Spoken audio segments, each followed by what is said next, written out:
Assalamualaikum warahmatullahi wabarakatuh. Hello everyone. Let me introduce myself. My name is Junior Yosika, and today I want to explain my topic. The title is Content Analysis Research. The Honorable Lecturer Professor Dr. Muhammad Muasim Home and all my beloved friends to see my video today. I choose this topic because content analysis is a method that helps us understand different kinds of communication, such as text, pictures, videos, and digital contents. In English education, this method is very useful for studying textbook, student writing, and learning material to find pattern, themes, and meanings. In my paper, I'll explain the definition of content analysis, describe the benefit in research, explain the types like qualitative and quantitative, and to know what are the characteristics, and shows the procedure or step conduct content analysis in a clear, systematic way. And the last four, the know example for content analysis research in English education. Okay, the topic first I want to explain is about the definition of content analysis research. Content analysis research is a systematic method to analyze communication content. It's break down text, images, or video into smaller parts, categorize them, and interpret patterns. There are two main kinds of content studied. The first is manifest contents, what is directly visible like a word or picture, and the latent contents. Latent contents is deeper meanings, themes, or message. It is objective, systematic, and replicable, meaning other research can repeat the study. The next topic is about the purpose and benefit. Content analysis research is useful for finding pattern in text or images, studying how culture, gender, or values are represented. The next is comparing different materials. And the next, providing data for educational policy or textbook development. And the last is production research that is transparent and reliable. In English education specifically, this method helps us to see how textbook reflect culture or how students express ideas in writing. Okay, the next topic is about type of content analysis. There are three main types of content analysis. The first is quantitative content analysis. Quantitative content analysis is count frequency, for example, how many word pairs, how many times a word appears, like that.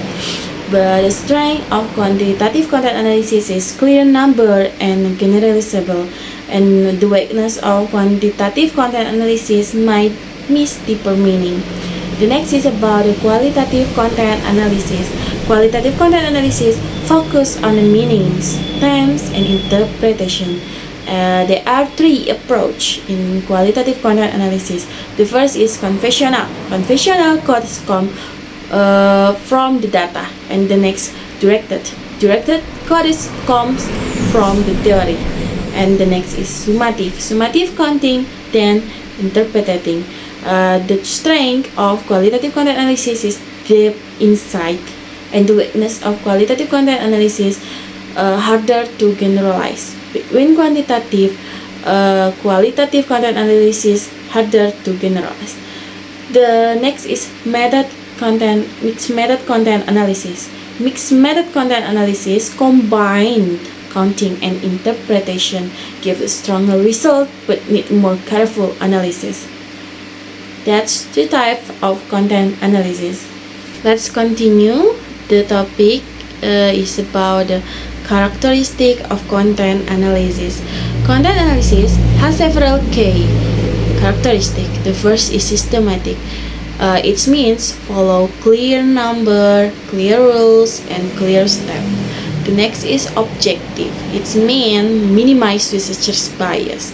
The next is replicable, can be repeated by others. And the next is flexible data source. Characteristic of content analysis, the researchers can analyze text, photos, videos, online posts, and other. And the next characteristic of content analysis, in sometimes it can be quantitative, but in other times can be qualitative, like that. And the next is focus on communication contents. That's the last is include content contextual interpretation. Let's continue to the next topic. The next topic is about step in conducting content analysis. The first step, you can define research question, and then the second, choose the data research. You can choose the textbook, essay, video, or other. And then you can set the unit of analysis like a word, sentence, images, terms, like that. And the next, develop coding categories. And after that, transcode and ensure reliability.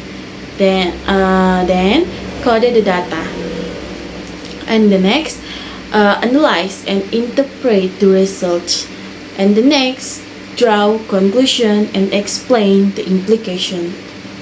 And if you have followed step 1 until 8, the last step is write full report.